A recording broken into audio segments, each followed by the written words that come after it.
Bismillahirrahmanirrahim. Assalamu alaikum. Question number 2, exercise 7.3. Find first negative term in the expansion of 1 plus y exponent 4 upon. अब यहाँ पर कोई भी binomial अगर उसमें a और b दोनों पॉजिटिव हो, लेट सपोज कि अगर हम a plus B whole exponent square की बात करते हैं तो एक्सपोनेंट और ये टर्म दोनों पॉजिटिव हैं, तो क्या होता है कि A square plus 2ab plus B square, यानी कोई भी नेगेटिव टर्म इसमें नहीं होगी। इसी तरह a plus B whole cube आता है, कोई भी बायनोमियल इसमें अगर एक्सपोनेंट और वैल्यू उसकी पॉजिटिव हो a और b, तो उसमें कहीं भी नेगेटिव साइन नहीं आएगा। इसी तरह यहाँ पर y और एक्सपोनेंट 4/3 दोनों पॉजिटिव हैं, तो यहाँ पर क्यों कहा गया है कि यहाँ पे पहली नेगेटिव टर्म कौन सी होगी। दरअसल जब हम बायनोमियल को एक्सपेंड करते हैं, जैसे कि 1 प्लस एक्स एक्सपोनेंट एन और एक्सपोनेंट एन, इसको जब एक्सपेंड करते हैं तो ये बराबर होता है 1 plus n x plus n into n minus one x square divide by 2 factorial plus and so on. अब यहाँ पर जब हम बायनोमियल एक्सपेंड करते हैं 1 प्लस एक्स एक्सपोनेंट एन तो 1 प्लस एन एक्स, तो फर्स्ट टू टर्म तो पॉजिटिव होंगी। अगर एक्स और एन पॉजिटिव है तो फर्स्ट टू टर्म तो पॉजिटिव होगी, लेकिन हो सकता है कि ये टर्म इसकी नेगेटिव हो। तो ये हम कैसे पता करेंगे कि इसकी नेगेटिव होगी कि नहीं होगी। लेट सपोज कि अगर 1 प्लस एक्स एक्सपोनेंट 1/2 आ जाए, तो उसको भी एक्सपेंड करते हैं 1 प्लस एन एक्स, तो एन और 1/2 एन है और एक्स दोनों मल्टीप्लाई होंगे तो 1/2 एक्स हो जाएगा। इसी तरह n into n minus one, इस फैक्टर की जगह हम एन की वैल्यू पुट करते हैं इस फैक्टर के अंदर, n 1/2 1/2 minus one x square divide by 2 factorial. As you know that के 1/2 माइनस वन अगर हम फाइंड करेंगे तो ये 1/2 सेम रहेगा, 1/2 माइनस वन, तो ये वैल्यू क्या हो जाएगी, -1/2 हो जाएगी, -1/2 हो जाएगी। अब ये नेगेटिव होगी टर्म, क्योंकि इसका जो फैक्टर है माइनस नेगेटिव है, जब इनको हम मल्टीप्लाई करेंगे तो यहाँ पे क्या आ जाएगा, नेगेटिव आ जाएगा।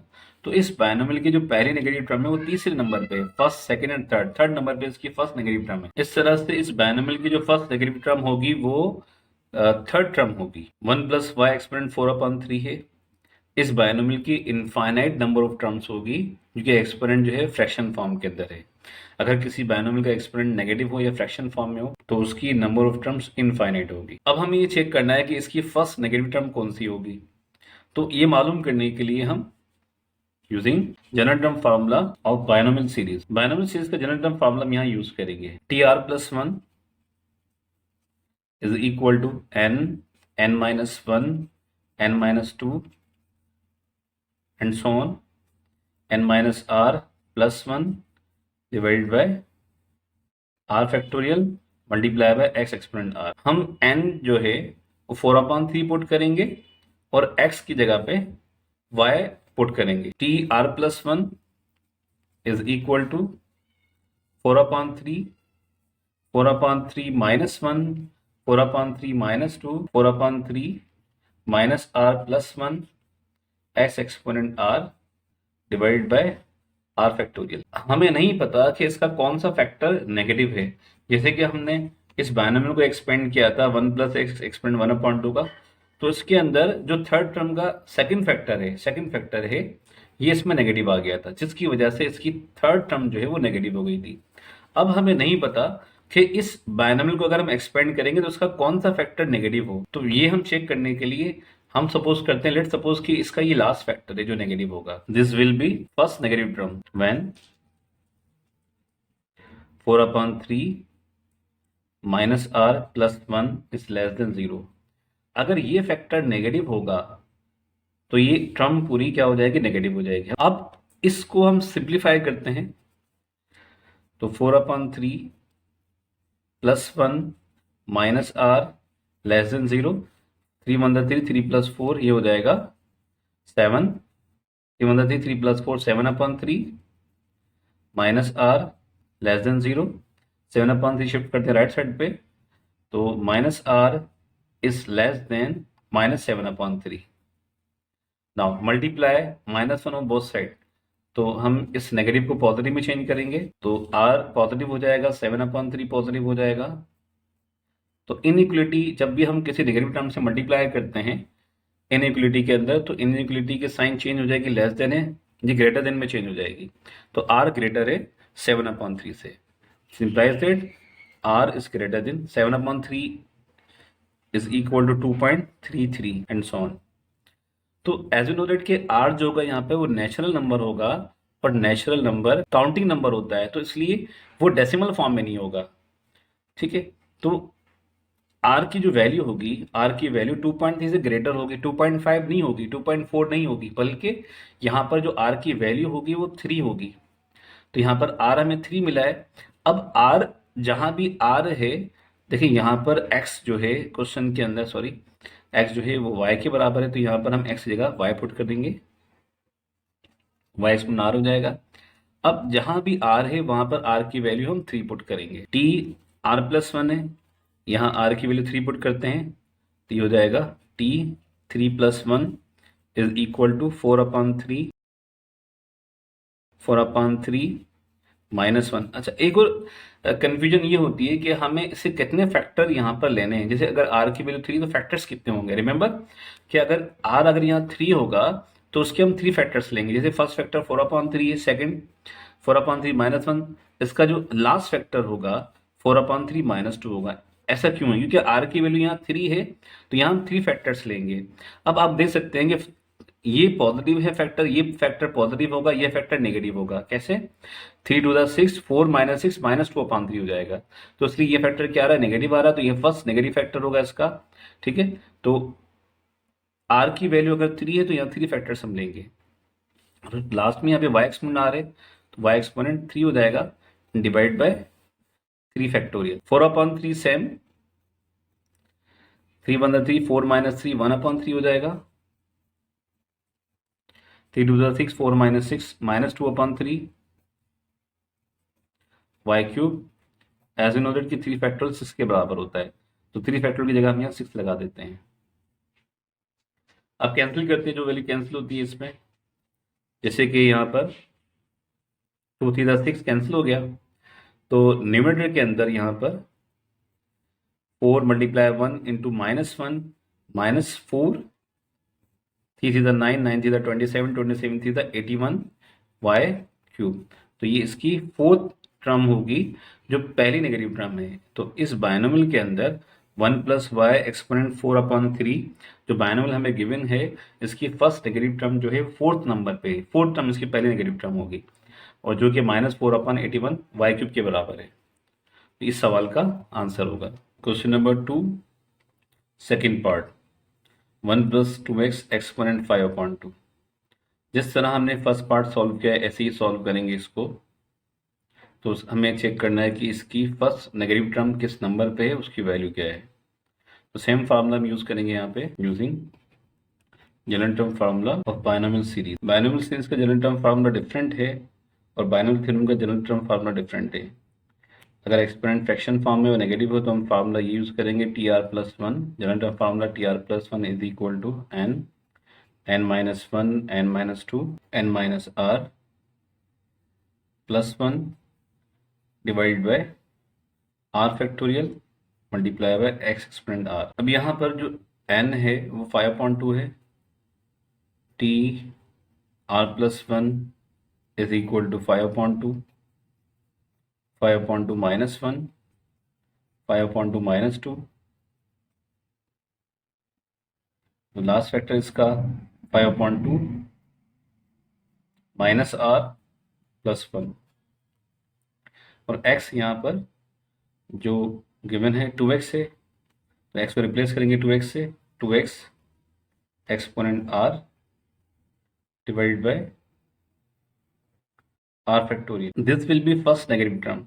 ये टर्म नेगेटिव उस वक्त होगी जब this will be first negative term when ये जो फैक्टर इसका लास्ट फैक्टर ये नेगेटिव होगा, 5/2 -r +1 <0।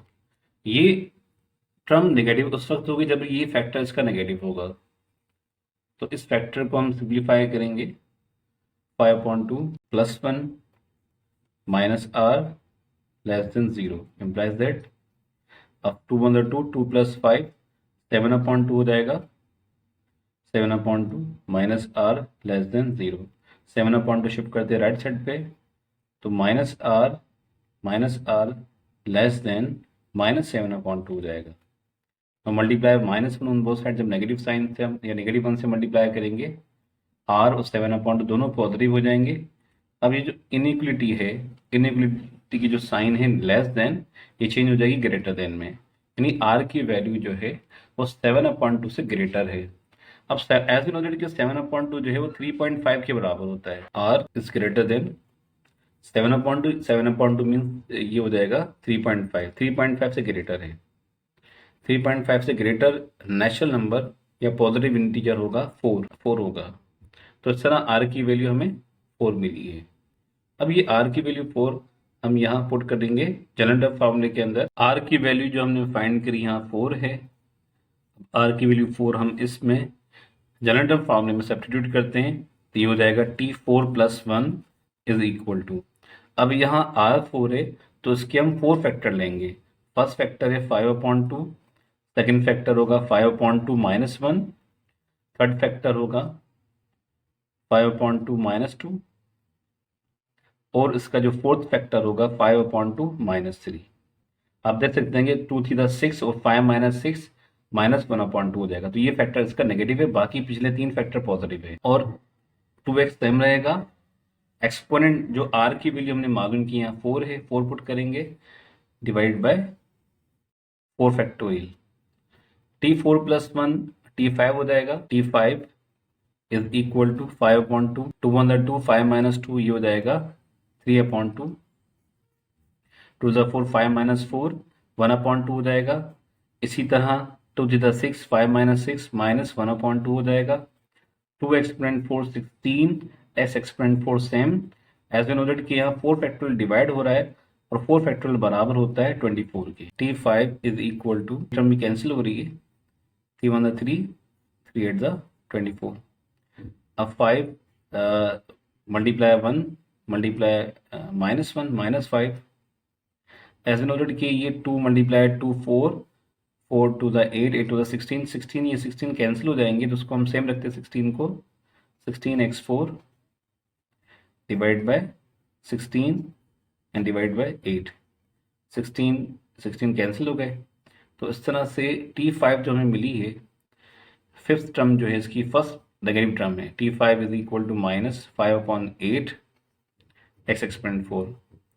तो ये हमारा इस सवाल का आंसर होगा। If x is so small that it's square and higher powers may be neglected, then show that radical 1 + 1/4x approximate equals to 1 + 1/8x। तो यहाँ पर क्या कॉन्सेप्ट है इस सवाल का कि हम क्यों नेगलेक्ट कर देंगे स्क्वायर को और उसके हायर पावर को। कहा गया कि x बहुत छोटी वैल्यू, अगर हम इसे स्क्वायर करेंगे या इसके स्क्वायर से और मजीद पावर्स के फाइंड करेंगे तो वैल्यू और छोटी हो जाएगी, जिसकी वजह से हम इसको नेगलेक्ट कर सकते हैं। अगर अगर x जो है x लेस देन 1 है और पॉजिटिव है, x is less than 1 positive, तो 0.2 हो सकता है, 0.5, 1/5, 1/2। तो ये जो नंबर्स हैं, ये जो नंबर्स हैं, इसका हम स्क्वायर फाइंड करें, क्यूब फाइंड करें, तो ये वैल्यू और छोटी हो जाएगी, जिसकी वजह से हम इसको नेगलेक्ट कर सकते हैं। अगर हम 1/5 का स्क्वायर मालूम करते हैं तो ये हो जाएगा 1/25 हो जाएगा। वो 1/25 बराबर होगा 0.04 के, 0.04 के। अब इसी तरह हम इसका क्यूब मालूम करें या इसका स्क्वायर मालूम करें तो ये हो जाएगा 0.016। अगर हम इसी का 1/25 का स्क्वायर मालूम करें, 1/25 स्क्वायर मालूम करें तो 0.016, यानी इससे भी छोटी वैल्यू हो रही है।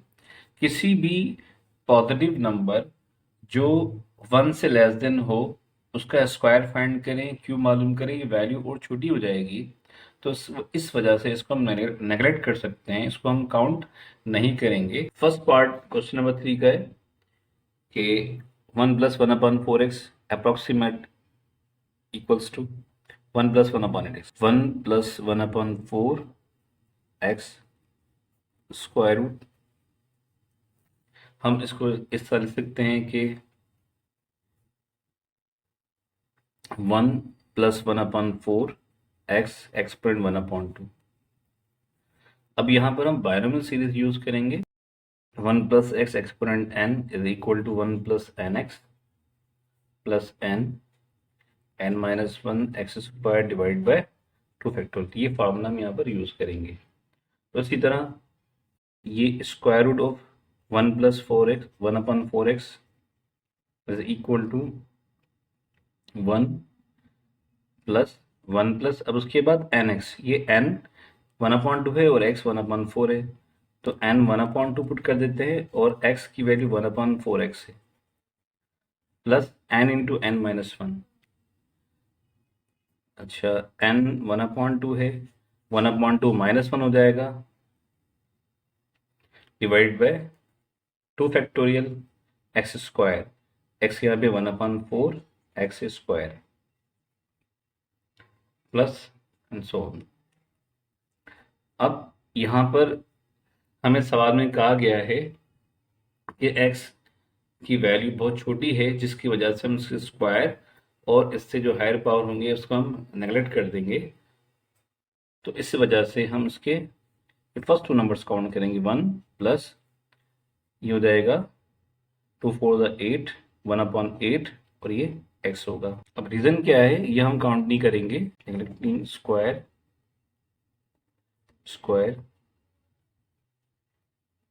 And higher power of x।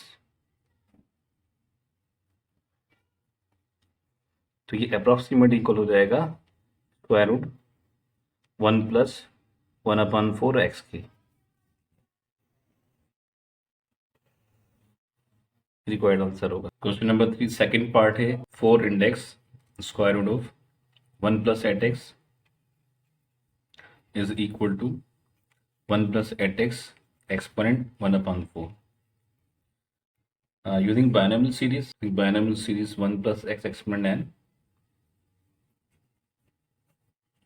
is equal to 1 plus nx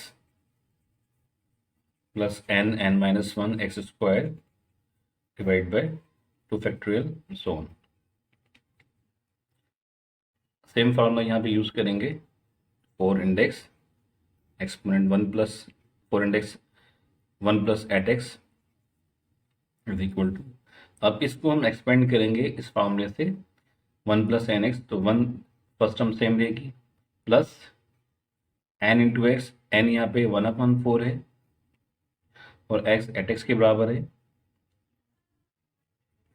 plus 1/4 के एन 1/4 है, एन माइनस 1 एक्स स्क्वायर, तो 8x पे स्क्वायर आ जाएगा, ठीक है, डिवाइड बाय 2 फैक्टोरियल, तो इसको हम ऐसे लिख सकते हैं divide by 2 plus so on. Since x is so small,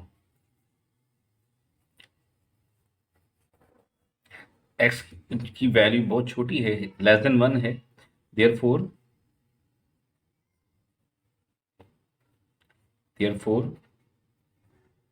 it's square and higher power